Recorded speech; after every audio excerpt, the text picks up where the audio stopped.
Bienvenue sur le site de Geek MPS, vous le voyez à l'écran, je vais vous présenter la caméra YI 1080p Home Camera avec de l'intelligence artificielle. À quoi sert l'intelligence artificielle, vous le verrez dans le début. Donc je vous fais un petit unboxing, c'est une petite vidéo que j'ai fait il y a un moment. Donc avant, moi j'avais ce genre d'appareil, c'est assez performant mais l'image franchement elle est pas top. Des fois on tire un peu sur les violets, donc j'espère qu'avec cette nouvelle caméra on n'aura pas cet effet violet. Donc c'est écrit dessus intelligence artificielle plus, elle permet normalement de reconnaître un humain d'un chat, de n'importe quoi. Donc sur ce côté nous avons le site web de l'entreprise qui a envoyé ça, derrière des petites recommandations dont il faut scanner. Voilà, elle dit qu'elle peut être grand angle, elle fonctionne sur Android et iOS. Et elle est sécurisée, donc c'est bien. On verra si on peut changer le mot de passe parce que ça c'est super important. Il y a un micro et un haut-parleur intégré. Donc la résolution c'est 1920 par 1080, donc c'est du 180p, on est d'accord. Donc on peut communiquer avec bébé, on verra tout ça. Bon, ici on n'a plus de bébé, hein, elle a 2 ans, donc on n'a pas besoin de communiquer. Il y a deux, vous voyez la description, et maintenant on ouvre pour voir ce qu'il y a à l'intérieur. Là, la caméra est quand même assez imposante, je ne la voyais pas aussi large.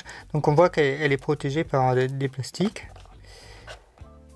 Et on voit, alors elle a la vision de nuit, normalement. Voilà, elle est quand même assez compacte. Je vous montre à côté de la précédente, là, comme ça on voit. Elle n'arrive pas à tourner le socle, donc on va dire qu'il faut juste la tourner comme vous voulez. Donc sur ce côté, nous avons la carte SD qu'il faudra insérer ici. On a un petit bouton reset. Alors par contre il y a un petit autocollant ah non, c'est un autocollant sur la vis, donc pas droit de dévisser. Et c'est à peu près tout. Et l'alimentation qui vient ici, c'est à peu près tout ce que je vois sur cette partie de la caméra. Donc un objectif et des LED infrarouges sûrement. Et elle tient relativement bien. Alors ensuite nous avons iCloud.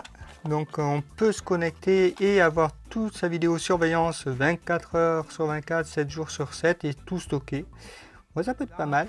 Et nous avons des manuels, des petits autocollants sympas. Ah, c'est un autocollant, ça peut être sympa.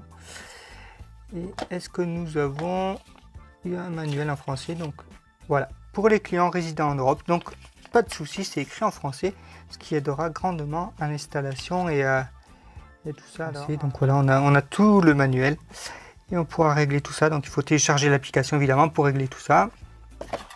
Je continue à ouvrir. Eh bien nous avons une alimentation version Europe, donc pas de problème. En même temps c'est vendu sur Amazon, hein. Vous la trouverez facilement sur Amazon. Et un câble USB qui m'a l'air assez long. Donc elle est plutôt bien dotée. Donc maintenant il n'y a plus qu'à la caméra. Donc vous l'avez vu au unboxing vite fait, donc elle est vraiment très basique. Ce qui est très intéressant, c'est que les LED infrarouges, on ne les voit pas, parce que j'ai eu d'autres caméras où les LED infrarouges, on les voit et c'est juste pas possible de voir une LED infrarouge. Autre option intéressante, c'est que la petite LED là, qui éclaire bleu très fort, on peut la désactiver. L'alimentation c'est bien simple, c'est de l'USB en 5 volts, vous pouvez donc la mettre sur une batterie. Donc elle est bien à 1080p. Son gros intérêt, c'est que tout est sauvegardé dans le cloud. Enfin, ça dépend si vous aimez votre vie privée, parce que c'est le cloud YI.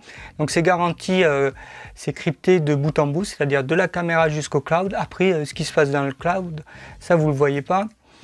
Donc vous avez un abonnement ou vous avez juste rien. Donc la caméra, elle fonctionne même sans carte SD. Donc vous voyez, je ne l'ai pas. Elle est assez basique, enfin en elle-même puisqu'elle n'est pas motorisée, mais elle est très intéressante et ce qui est toujours très intéressant avec ça, c'est l'application. L'application, elle sera indispensable. Vous ne pourrez pas mettre cette caméra dans un système de surveillance puisqu'elle n'est pas destinée à ça. C'est vraiment une utilisation pour la maison. Donc il sera impossible de la mettre dans un autre système avec d'autres types de caméras de grand public. Donc il faudra obligatoirement utiliser le système YI. Bon, c'est pas très dérangeant parce que vous pouvez en mettre plusieurs et ça sera le même tarif. Donc le cloud, il vous montre 6 secondes, je crois, de vidéo, mais essentiellement, c'est là où vous voyez la personne. Et j'en étais donc à l'application, je la trouve simple, peut-être que tout le monde ne la trouvera pas simple. Donc, grosso modo, vous définissez vos caméras, vous dites ce qu'elles doivent faire, où est-ce qu'elles sont, et ensuite, vous les paramétrez le plus simplement du monde. Vous leur dites, je veux la détection humaine, je veux la détection du bruit de bébé, je veux pouvoir parler à la personne via la caméra. Donc ça, on a testé, ça fonctionne très bien. Vous pouvez faire que l'inverse, c'est-à-dire que dans un sens, c'est-à-dire vous écoutez, mais vous ne parlez pas. Il y a plusieurs modes. L'intérêt de la carte SD, c'est que, par exemple, si le Wi-Fi, ah oui, j'ai oublié de dire, le Wi-Fi, c'est uniquement du Wi-Fi 2.4, ça ne marche pas en 2.5. En 5.0, ce sera 2.4, ça c'est un peu un handicap. Alors que se passe-t-il si le Wi-Fi est coupé, puisque vous avez compris que ça allait sur le cloud? Eh bien, c'est là qu'il vous faudra mettre une petite carte micro SD, mais lorsque le Wi-Fi est coupé, vous ne recevez plus les notifications ni les alertes. Et même lorsque le Wi-Fi revient, vous ne recevez pas plus les alertes. Et là, je pense qu'il y a un petit truc à faire du côté de YKey, c'est-à-dire de corriger pour moi, c'est un bug, c'est-à-dire si le Wi-Fi revient, ce serait bien qu'ils vous disent « Ah, il y a eu ça, il y a eu une alerte, il y a eu quelque chose. » Et ils ne vous disent rien. Donc c'est à vous de visionner régulièrement les vidéos.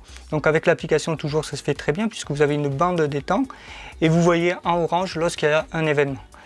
On l'a testé sur le lapin pour savoir si lorsque le lapin venait, est-ce qu'il était détecté comme un humain? Eh bien, c'est arrivé plusieurs fois qu'il soit détecté comme un humain. Je pense qu'il y a un petit quelque chose à revoir de ce côté-là. Par contre, le robot qui lave la maison, le robot aspirateur, lui, n'est pas détecté. Donc, c'est pas mal. C'est-à-dire qu'en journée, vous pourrez la mettre et laisser votre robot tourner et vous n'aurez pas d'alerte intempestive. Bon. Qu'est-ce qu'il y a comme genre d'alerte? Ça arrive assez fréquemment. Donc, moi, j'ai mes enfants qui ont joué avec. Et ils ont fait toutes sortes de grimaces, donc j'ai eu tout un lot de grimaces enregistrées sur une carte SD. L'enregistrement sur le cloud, il se fait en 7 jours glissants, c'est-à-dire qu'au bout de 7 jours, les vidéos qui ont plus de 7 jours, elles sont effacées, ça c'est à savoir. Donc si vous avez un événement, il faut à tout prix que vous l'enregistrez sur votre smartphone. Donc il y a une méthode de dire download, télécharger la vidéo. Donc ça, pensez-y, c'est pas sauvegardé éternellement. C'est 7 jours roulants. Vous pouvez prendre un abonnement cloud et là c'est un peu mieux.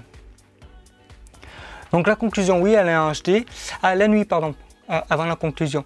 La nuit, alors oui, on voit très bien. Par contre, c'est clairement destiné pour un appartement pas trop grand parce que les LED ça éclaire, mais pas hyper fort. J'ai eu la surprise de prendre en photo des papillons. Bon, c'est pas très intéressant.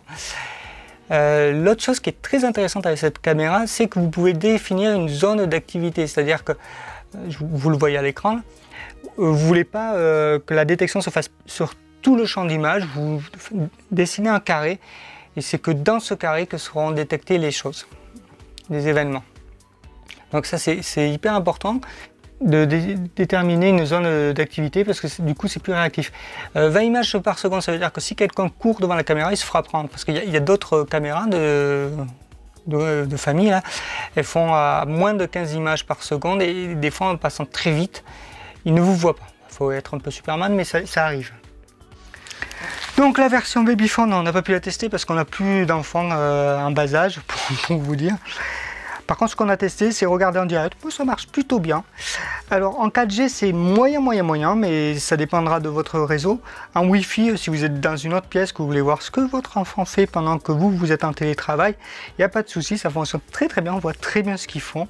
Bon, comme ils sont souvent en train de tester la caméra, on les voit très bien. Ah oui, avec d'autres caméras, j'avais un problème, c'est-à-dire que lorsque la luminosité changeait, j'avais une alerte. Ça n'a pas été le cas avec cette caméra. Donc ça c'est un bon point positif. Donc en conclusion, oui, elle fait le travail, oui, je vous la conseille. Oui, vous pouvez en mettre plusieurs comme ça dans votre maison. Tout ira sur la même application. Oui, vous êtes dépendant des YKey, ça peut être un problème si vous voulez les quitter. L'application est extrêmement bien faite. D'ailleurs, YKey fait aussi des caméras pour Xiaomi, voilà, ça c'est dit. Moi j'ai bien aimé. Elle fait le travail pour une utilisation pour les particuliers. Vous avez aimé cette vidéo, vous avez aimé cette présentation, il y en aura sûrement d'autres, pas de caméra, il y a d'autres vidéos. Je vous rappelle que avant d'être une chaîne YouTube, c'est un blog et il y a beaucoup de détails sur le blog. Sur le blog, vous avez d'autres petites choses, d'autres présentations et des petites astuces pour faire son levain par exemple, son jardin et d'autres choses. Alors on n'a pas essayé de regarder si on voyait les plantes pousser avec la caméra, apparemment ça ne va pas.